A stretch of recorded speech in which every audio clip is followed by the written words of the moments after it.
Hello everyone, तो हम next numerical करते हैं। हमारे पास एग्जांपल नंबर 4 है। 2 frames A and B of rest length L0 and 2L0 respectively are moving on the parallel track with velocities 3c/5 and 4c/5 in opposite direction. Calculate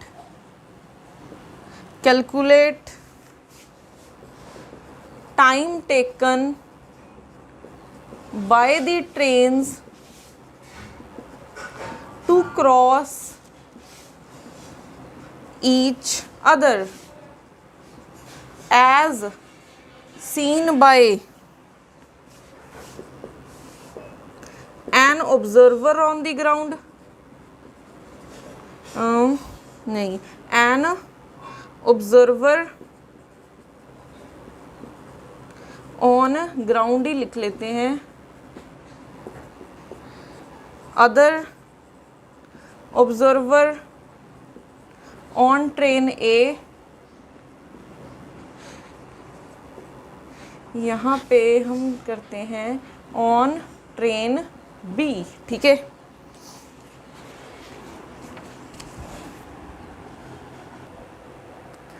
तो हमारे पास question है 2 frames A and B of rest length L0 and 2L0 respectively are moving on the parallel track with velocity, ठीक है, in the opposite direction। तो आपके पास 2 frames हैं, ठीक है। जैसे ये मान लो ये A है, ठीक है, और ये आपके पास हो जाएगा B।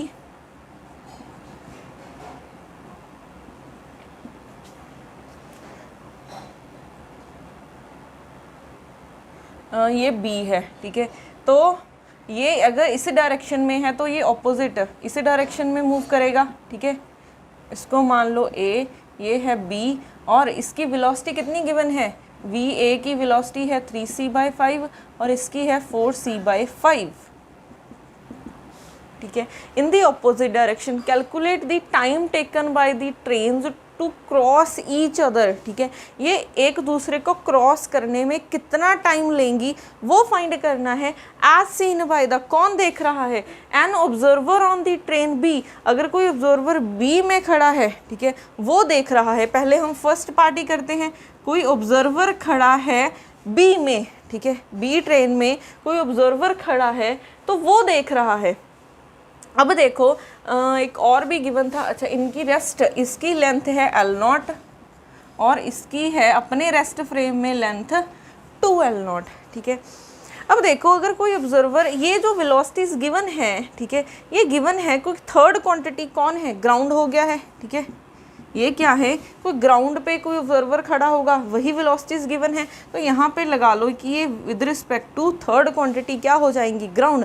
अगर तो आपको मेंशन होता कि हाँ ये वेलोसिटी इसके विद रिस्पेक्ट है तो स्पेशल मेंशन करते। अगर ऐसे ही वेलोसिटीज गिवन है तो थर्ड आपको चीज़ लेके आनी पड़ेगी। अगर नहीं गिवन तो उसे ग्राउंड मान लो। तो ये वेलोसिटीज क्या है? With respect to ground given है।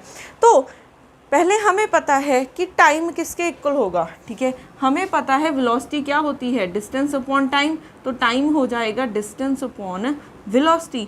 तो इससे कितनी लेंथ ट्रैवल करनी पड़ेगी, ठीक है, इससे कितनी लेंथ ट्रैवल करनी पड़ेगी। तो अगर इन दोनों ने क्रॉस करना है, पहले तो इसको पहले यहाँ पे आना पड़ेगा, ठीक है। सपोज कर लो पहले तो इसे इतनी लेंथ ट्रैवल करनी पड़ेगी, ठीक है, फिर ये यहाँ पे आएगा। वैसे ना हम इसको ऐसे मान सकते हैं, पहले ये यहाँ पे है, ये ऐसे है डायग्राम, कुछ ऐसे गिवन है। ये A है, और इसकी प्रॉपर लेंथ एल नॉट है, ठीक है। ये v वेलोसिटी से उस तरफ जा रहा है, ठीक है। अगर इन दोनों ने एक दूसरे को क्रॉस करना है तो पहले इसको इतना क्रॉस करना पड़ेगा, मीन्स इसकी लेंथ क्रॉस करनी पड़ेगी एल बी, प्लस अगर इसने क्रॉस करना है इसको तो पहले ये ट्रेन यहाँ पे आ गई, ठीक है, ऐसे समझ सकते हो, पहले ये ट्रेन यहाँ पे आ गई, ठीक है। फिर अगर इसने क्रॉस करना है तो इसको अपनी लेंथ, अब यहाँ से हमें इस पोजीशन पे चाहिए, ये ऐसे चाहिए, ठीक है। तो इसे अपनी लेंथ क्रॉस करनी पड़ेगी, मीन्स एल ए, ठीक है। ऐसे ही होगा। आप इसको कैसे समझ सकते हो, आप इसको ऐसा भी समझ सकते हो, पहले इतनी लेंथ कवर करनी पड़ी उसे, ठीक है, फिर उसे अब इतनी लेंथ कवर करनी पड़ेगी, फिर उसको क्या करेगा, ये कम्प्लीटली क्रॉस कर सकता है। अब यहाँ पे हो जाएगा एल बी की लेंथ प्लस एल ए की लेंथ डिवाइडेड बाय वेलोसिटी, ठीक है। वेलोसिटी कौन क्रॉस करेगा, क्योंकि ऑब्जर्वर वी में है, ठीक है, तो इसके लिए कौन मूव कर रहा है, ये मूव कर रहा है, ठीक है, यही क्रॉस करके जाएगा इसको, तो इसकी वेलोसिटी लेनी है। वेलोसिटी ऑफ ए कौन देख रहा है, बी ऑब्जर्वर देख रहा है, ठीक है, क्योंकि ये तो रेस्ट पे है ऑब्जर्वर, ये ऑब्जर्वर बी में है तो ये अपने आप को तो रेस्ट में ही मानेगा, इसके लिए ये मूव कर रही है तो इसकी ही वेलोसिटी लेंगे, ठीक है। टोटल क्रॉस करने के लिए कितनी लेंथ चाहिए उसे, अब पहले इतनी लेंथ क्रॉस करेगा फिर इतनी क्रॉस करेगा, तो इसे क्या चाहिए, L A plus L B length cross करनी होगी, टोटल इतना डिस्टेंस ट्रैवल करना होगा क्रॉस करने के लिए, ठीक है। अगर आपको ये समझ में नहीं आ रहा, पहले देखो ये वाला यहाँ पे आएगा, ठीक है, ये वाली चीज़ यहाँ पे आएगी, तो अगर ये वाली चीज़ यहाँ पे आएगी तो उसे कितनी लेंथ ट्रैवल करनी पड़ेगी, पहले उसने एल ए लेंथ ट्रैवल की है, ठीक है, एल ए लेंथ ट्रैवल की है, फिर अगर इसने क्रॉस करना है तो उसको ये वाली लेंथ क्रॉस करके आगे जाना पड़ेगा, प्लस एल बी हो जाएगा, तब ये इस पोजीशन पे पहुँचेगा, ठीक है। पहले उसने इतनी लेंथ ट्रैवल की, फिर उसने इतनी लेंथ ट्रैवल की, ठीक है, तो उसे टोटल कितनी लेंथ ट्रैवल करनी पड़ रही है, L B plus L A. अब हमें अगर टाइम टेकन चाहिए तो हमें एक तो ये वेलोसिटी चाहिए और ये एक लेंथ चाहिए। अब पहले अगर हम वेलोसिटी निकाल लें, ठीक है, वेलोसिटी ऑफ ए बी चाहिए, ए की विद रिस्पेक्ट टू बी के, कौन देख रहा है, बी, तो थर्ड क्वांटिटी कौन सी है, जी, तो ए की जी के साथ फिर जी बी हो जाएगा bye 1 plus A g we G B bye C square, ठीक है। अब हमें क्या क्या पता है, यहाँ पे वी ए जी कितना गिवन है, 3c/5, हमें ए जी पता है बट बी जी पता है, तो यहाँ से हम लिख सकते हैं कि बी जी बी को माइनस बी जी, ठीक है, तो यहाँ से a g minus b b g 1 minus v a g v b g by C square, values put कर दो, ए जी की 3c/5, बी जी की 4c/5 by 1 minus 3c/5 4c/5 divided by 1 by C square, तो ये cancel हुआ सी square, ठीक है, ये माइनस c/5 आ गया है डिवाइडेड बाय नीचे से 1 माइनस 12/25, तो यहाँ से आ गई है माइनस c/5, 25 में से 12 माइनस करोगे 13/25, ठीक है। तो यहाँ से अब क्या बन गया है, c/5 25/13, तो ये माइनस 5/13c आ गई है वेलोसिटी, ठीक है, माइनस 5/13c आ गई है वेलोसिटी, ठीक है।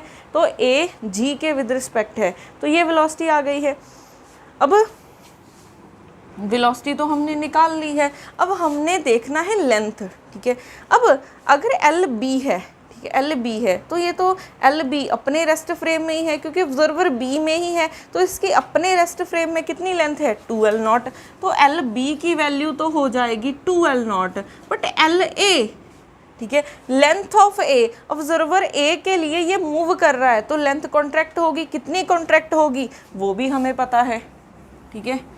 लेंथ कॉन्ट्रैक्शन वाले फॉर्मूले से एल ए किसके इक्वल हो जाएगा, L0, इसकी अपने रेस्ट फ्रेम में लेंथ कितनी है, L0 बाय गामा, तो L0 by √1 minus we square by C square. अब यहाँ पे कौन सी वेलोसिटी आनी है, यहाँ पे वेलोसिटी आएगी कि ऑब्जर्वर, ये ट्रेन है, ठीक है, ये ट्रेन की velocity with respect to B, तो कौन देख रहा है, बी देख रहा है, तो वी ए बी आ जाएगी। तो यहाँ से L not by root 1 minus कितनी गिवन है, -5/13 सी का स्क्वायर,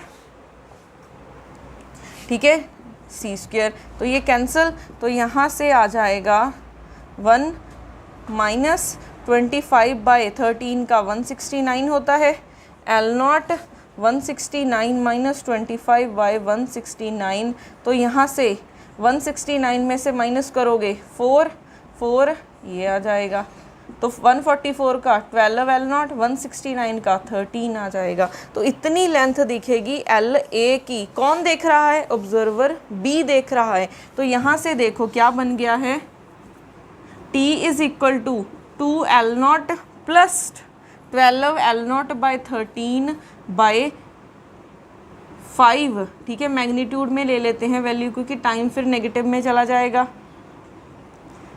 तो यहाँ से 26 L not plus 12 L not by 13 divided by 5/13 सी है, ठीक है। तो यहाँ से आ जाएगा ये 838 एल नॉट बाई ये 13 के साथ 5 सी, इतनी आ जाएगा टाइम टेकन, ठीक है। कौन देख रहा है, ऑब्जर्वर बी देख रहा है। अब हमने सिमिलरली किसके लिए निकालना है, अगर ऑब्जर्वर ए देख रहा हो, ठीक है,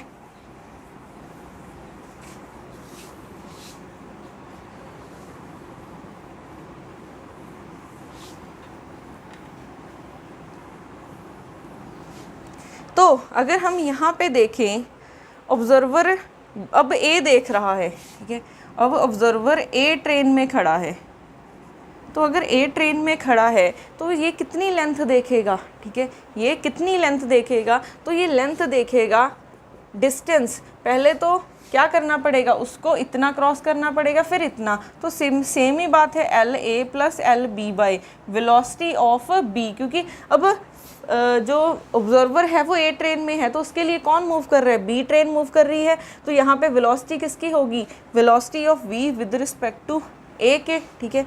अब अगर हम लेंथ की बात करें तो एल ए में खड़ा है ऑब्जर्वर, तो इसकी रेस्ट लेंथ कितनी है, क्योंकि इसके लिए तो ये मोशन में नहीं है, तो इसकी रेस्ट लेंथ कितनी है, एल नॉट।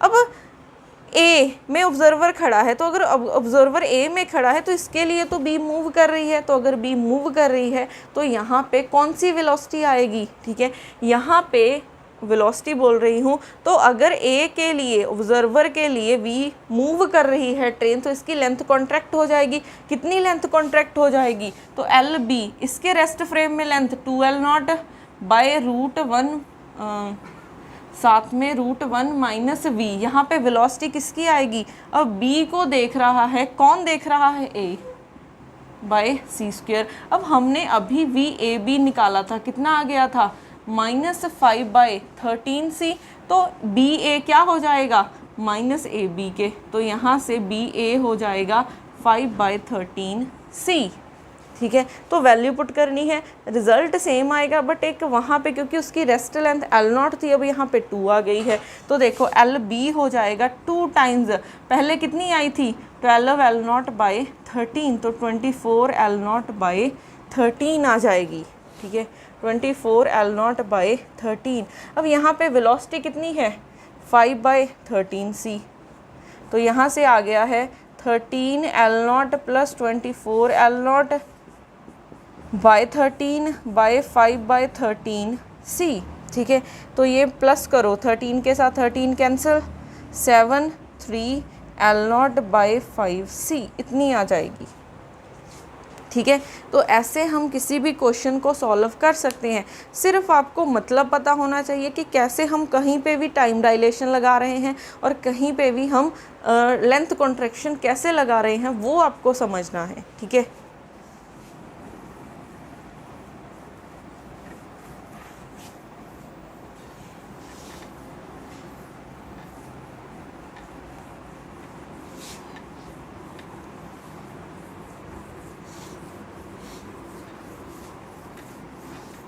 उसके बाद देखो नेक्स्ट क्वेश्चन है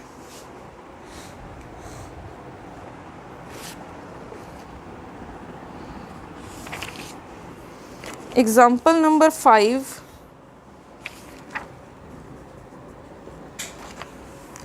lifetime of a muon meson in its rest frame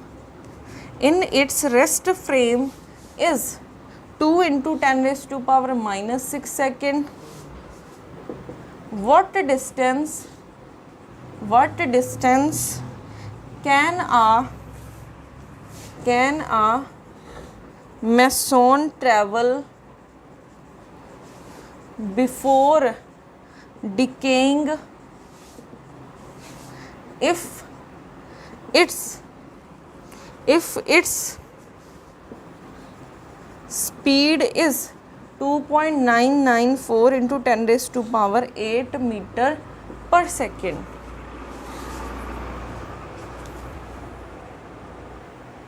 तो अब क्वेश्चन क्या है, life time of a mu meson in its rest frame, ठीक है, उसका लाइफ टाइम गिवन है, मीन्स डेल्टा टी की वैल्यू गिवन है 2 into 10 raise to power minus 6 second. Delta T क्यों टी लेते हैं, ठीक है, इन इट्स रेस्ट फ्रेम, तो इसे हम टी नॉट मान लेते हैं। उसके बाद what distance can a meson travel before decaying if its speed is, ठीक है, तो इसकी स्पीड हमें गिवन है v is equal to 2.994 into 10 raise to power 8 metre per second, ठीक है। अब ऑब्जर्वर है कोई, ठीक है, तो उसके लिए तो मेसॉन मूव कर रहा है, ठीक है, अब कोई ऑब्जर्वर है उसके लिए तो मेसॉन मूव कर रहा है, तो एक यहाँ पे मेसॉन है जो मूव कर रहा है v वेलोसिटी के साथ, जो कि अगर आप देखोगे स्पीड ऑफ लाइट के कंपेरेबल है, 3 है, इसको लिख सकते हैं 3 into 10 raise to power 8 metre per second ही है। तो अगर ये स्पीड ऑफ लाइट से ट्रैवल कर रही है तो अगर ये देखेगा तो इसके लिए, ठीक है, अब उन्होंने वैसे फाइंड किया, क्योंकि अगर ये देखेगा तो इसके लिए जो टाइम है वो कुछ और होगा, क्योंकि टाइम मूविंग क्लॉक का टाइम क्या होता है, स्लो चलता है, मूविंग क्लॉक से रन स्लो, तो इसके लिए इसका जो टाइम है ये वाला टाइम पीरियड तो इसका अपने रेस्ट फ्रेम में है, ठीक है। कोई ऑब्जर्वर अगर देख रहा है तो इसके लिए तो मेसॉन स्पीड ऑफ लाइट से ट्रैवल कर रही है, तो इसके लिए इसका टाइम कितना होगा, ठीक है, वो फाइंड करना है। तो ये हो जाएगा t is equal to T not times gamma, means t is equal to T not √1 minus we square by C square. तो यहाँ पे टी नॉट की value 2 into 10 raise to power minus 6, ठीक है।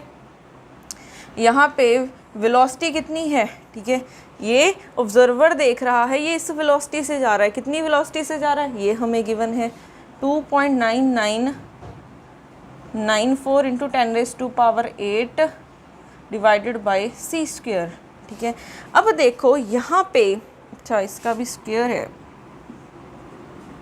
अब t तो हमें पता चल गया। अब हमने ये t क्यों निकाला है, उन्होंने क्या कहा है कि वो डिके करने से पहले कितना डिस्टेंस ट्रेवल करेगा, ठीक है। अब हमें पता है कि डिस्टेंस क्या होता है, वेलोसिटी इनटू टाइम, तो वेलोसिटी किसकी है, ठीक है, वेलोसिटी यही मेसॉन मूव कर रहा है विद रिस्पेक्ट टू ऑब्जर्वर, तो वेलोसिटी तो हमें पता है कि ये है इंटू 2 है 10 raise to power 8 metre per second, पर टाइम कौन सा है, ठीक है, वो डिके करने से पहले कितना टाइम ले रहा है, तो वो टाइम कौन देख रहा है, ये ऑब्जर्वर देख रहा है, तो ऑब्जर्वर के लिए ये तो मेसॉन मूव कर रहा है, तो अगर ये मूव कर रहा है तो इसके लिए तो टाइम कुछ और होगा, टाइम डायलेशन वाला फॉर्मूला लगाएंगे तो यहाँ से ये आ जाएगी वैल्यू, ठीक है। तो इसको सॉल्व करने के बाद देखो क्या आएगा, इसको सॉल्व करने के बाद 31.7 into 10 raise to power minus 6 second आ जाएगा,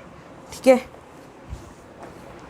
तो यहाँ पे वैल्यू पुट कर दो 31.7 into 10 raise to power minus 6 second, तो इसको सॉल्व करने के बाद इतना डिस्टेंस आ जाएगा, ठीक है। तो ध्यान रखना है कि अगर मैं खड़ी हूँ, मेरे लिए ये कोई चीज़ मूव कर रही है तो उसका टाइम डायलेशन भी आपको देखनी पड़ेगी, लेंथ कॉन्ट्रैक्शन भी देखनी पड़ेगी, आप उसके रेस्ट फ्रेम वाली लेंथ यूज़ नहीं कर सकते, ठीक है। तो सिर्फ क्वेश्चन को समझना है कि इनको कैसे करने हैं।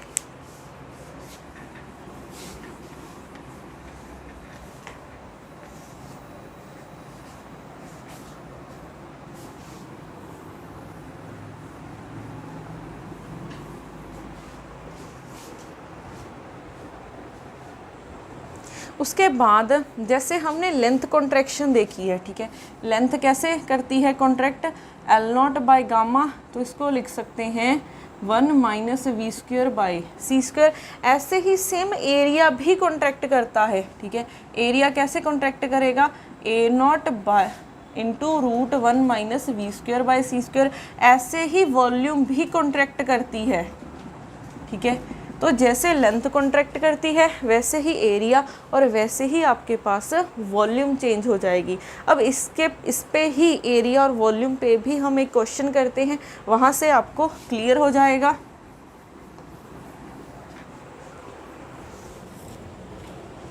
तो इसकी एग्जांपल नंबर फर्स्ट है, a circle of radius R is moved parallel to its surface with the speed 2c by 3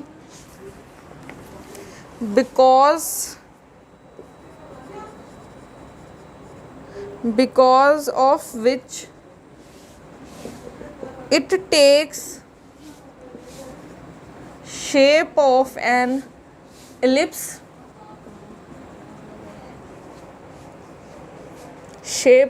ellipse, find semi major and semi minor axis of ellipse. Also find apparent area.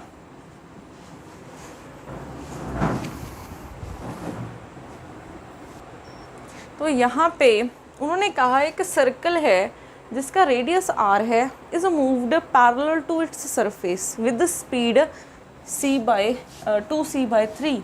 तो हमारे पास एक circle था, ठीक है, एक circle है जिसका radius r है, तो ये हो जाएगा 2r, ठीक है, ये टोटल हो जाएगा 2r। अब ये स्पीड 2c/3 से मूव कर रहा है, ठीक है। अगर ये मूव कर रहा है तो जो ऑब्जर्वर यहाँ कहीं खड़ा होगा उसके लिए क्या दिखेगा कि ये इसकी लेंथ जो इस डायरेक्शन में होगी, ठीक है, वेलोसिटी पैरेलल टू दिस, बोल सकते हो length parallel to the velocity, वो कॉन्ट्रैक्ट हो जाएगी, परपेंडिकुलर वाले सारे रिमेन्स सेम। तो अगर हम यहाँ पे देखें, क्योंकि इसकी वेलोसिटी चेंज होने मोशन की वजह से ये क्या हो गया है, एलिप्स में चेंज हो गया है, ठीक है, ये एलिप्स में चेंज हो गया है। तो एलिप्स की एक सेमी मेजर एक्सिस होगी, एक क्या होगी, माइनर एक्सिस होगी, ठीक है, एक मेजर एक्सिस और एक माइनर एक्सिस होगी। तो यहाँ पे मोशन इस डायरेक्शन में है, ठीक है, मोशन इस डायरेक्शन में है, तो आपके पास क्या होगा, B है, ठीक है, ये B है, तो B को हमने मान लिया है क्या है, ये हमारी माइनर एक्सिस है और ये क्या है, मेजर एक्सिस है, ठीक है। A क्या है, मेजर एक्सिस, और B क्या है, माइनर एक्सिस। तो आप यहाँ पे देख ही रहे हो, ठीक है, कि B क्या हो गई है, B क्या है, इस वेलोसिटी के पैरेलल है, ठीक है, इस वेलोसिटी के पैरेलल है, तो ये कॉन्ट्रैक्ट होगी, ठीक है, ये कॉन्ट्रैक्ट होगी और ये रिमेन्स सेम। तो अगर ये रिमेन्स सेम है तो A को आप क्या लिख सकते हो, 2r, ठीक है, सॉरी, अच्छा A तो हमारे पास ये r ही रहेगा, 2r तो टोटल है ना, A हमारा r ही होगा, बट B किसके इक्वल हो जाएगा, लेंथ कॉन्ट्रैक्शन वाला फॉर्मूला लगा दो, ओरिजिनल लेंथ L नॉट है, यही होती है L not 1 minus we square by C square. तो ये ओरिजिनल लेंथ कितनी है, r है, 1 माइनस वेलोसिटी, किस वेलोसिटी के साथ मूव कर रहा है, 2c बाय ये, ठीक है। तो अब यहाँ पे r ये हो जाएगा 4c डिवाइडेड बाय 1/c² होता है, ये कैंसिल हुआ तो 4/9 हो जाएगा। तो यहाँ से r 9 minus 4/9 is equal to 5/9, तो इसको लिख सकते हैं √5r/3, ठीक है।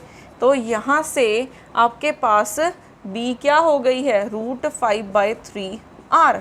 तो हमने यहाँ से सेमी मेजर और माइनर एक्सिस फाइंड कर ली, ठीक है। ये आपको डायग्राम गिवन होगी, आप सोचोगे कि हाँ भाई ये माइनर एक्सिस ही क्यों कॉन्ट्रैक्ट की है, मेजर क्यों नहीं की है। आपको टेंशन लेने की ज़रूरत नहीं है, ये आपको गिवन होगी कि हाँ ये आपको सर्कल था, ये एलिप्स बन गई है, तो इसके पैरेलल में कौन है, माइनर एक्सिस है, तो माइनर एक्सिस कॉन्ट्रैक्ट हो जाएगी। कितनी कॉन्ट्रैक्ट होगी, √5/3 टाइम्स कॉन्ट्रैक्ट हो जाएगी। और मेजर एक्सिस सेम रहेगी, कितनी थी मेजर एक्सिस, r है, तो वो r ही रहेगी। एक पॉइंट हमने सॉल्व कर लिया है। अब नेक्स्ट क्या है, उसकी एरिया फाइंड करना है, ठीक है। हमने एरिया फाइंड करना है कि कोई ऑब्जर्वर यहाँ पे खड़ा है, उसको कितना दिखेगा, ठीक है, इसका एरिया कितना दिखेगा। तो एरिया क्या होता है एलिप्स का, एरिया ऑफ एलिप्स, एरिया कितना होता है एलिप्स का, पाई। ओके अच्छा, हमने एरिया फाइंड करना है ना, तो हमने एरिया अभी निकाला था, a0 1 माइनस v²/c²।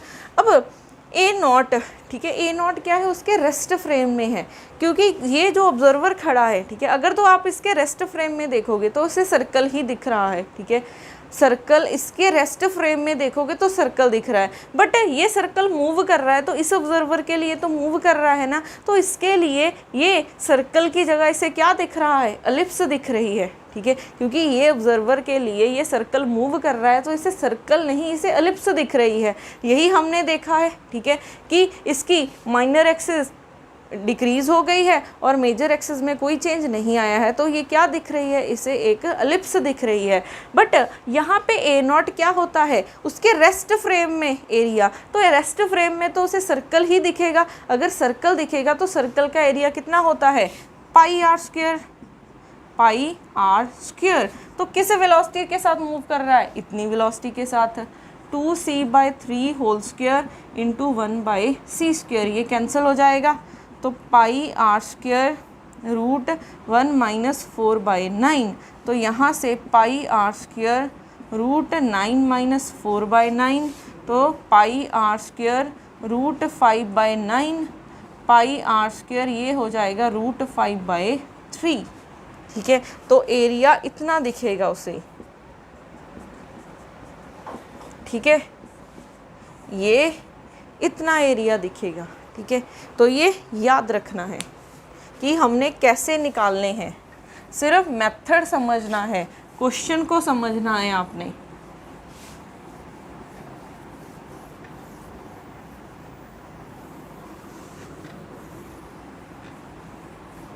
इसके बाद करते हैं next question, question number 2।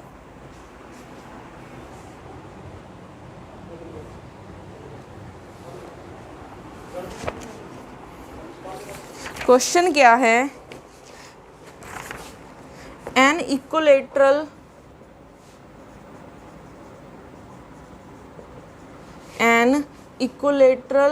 Triangle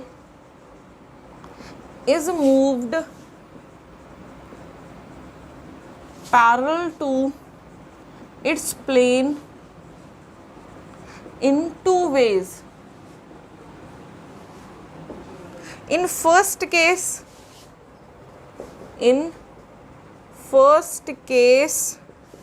it is given a speed c/2 parallel to one of its sides, and in second case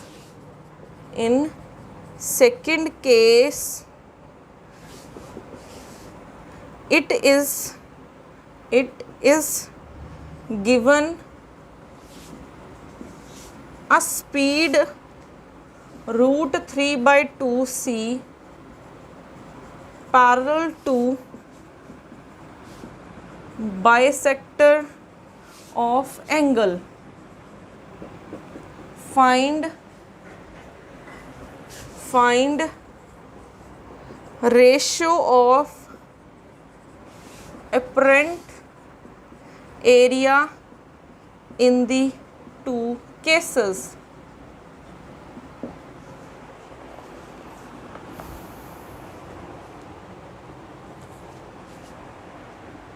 तो यहाँ पे क्या है कि इक्विलेटरल ट्रायंगल है वो मूव कर रही है टू वेज के साथ। फर्स्ट वे क्या है, अगर वो c/2 वेलोसिटी के साथ मूव कर रही है about one its parallel to one of its axis और एक parallel to bisector of angle, ठीक है। हमें दो केसेस में एरिया फाइंड करना है कि कितना एरिया का चेंज आएगा, क्योंकि ये मूव कर रही है तो मोशन में है, तो ऑब्जर्वर देखेगा कि ये मोशन में है तो एरिया भी आपके पास कॉन्ट्रैक्ट होगा। कितना कॉन्ट्रैक्ट होगा, ए डैश क्या होता है, a0 √1 - v²/c²।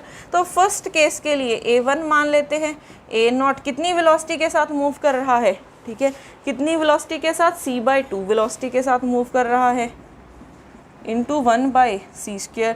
तो यहाँ से आ जाएगा a0 रूट, ये कैंसल 1/4, तो a0 3/4 आ जाएगा, ठीक है। तो √3 a0/2 आ जाएगा a1। सिमिलरली a2 क्या हो जाएगा, a0, ठीक है, क्योंकि दोनों केसेस में, ठीक है, क्या हो रही है, जो उसका रेस्ट फ्रेम में एरिया वो तो सेम ही रहेगा ट्रायंगल का, तो a0 ही रहेगा। अब कितनी वेलोसिटी हो गई है विद रिस्पेक्ट टू ऑब्जर्वर, यही हो गई है 1 - √3/2c² इंटू 1/c², ये कैंसल। तो यहाँ से a0 1 - 3/4 हो जाएगा, तो a0 ये आ जाएगा 1/4, तो ये हो जाएगा a0/2। दोनों की रेशियो फाइंड करनी है, तो a1/a2 क्या बन जाएगा, √3 a0/2 a0/2, तो ये कैंसिल, तो यहाँ से √3 आ जाएगा, तो a1/a2 आ गया है √3, ठीक है। तो पहले आपने क्वेश्चन में सोचना है कि गिवन क्या, आपको पूछा क्या गया है, उसका फॉर्मूला क्या होगा, फिर देखो आपको किस किस चीज़ की ज़रूरत है, फिर क्वेश्चन से निकाल लो, ठीक है।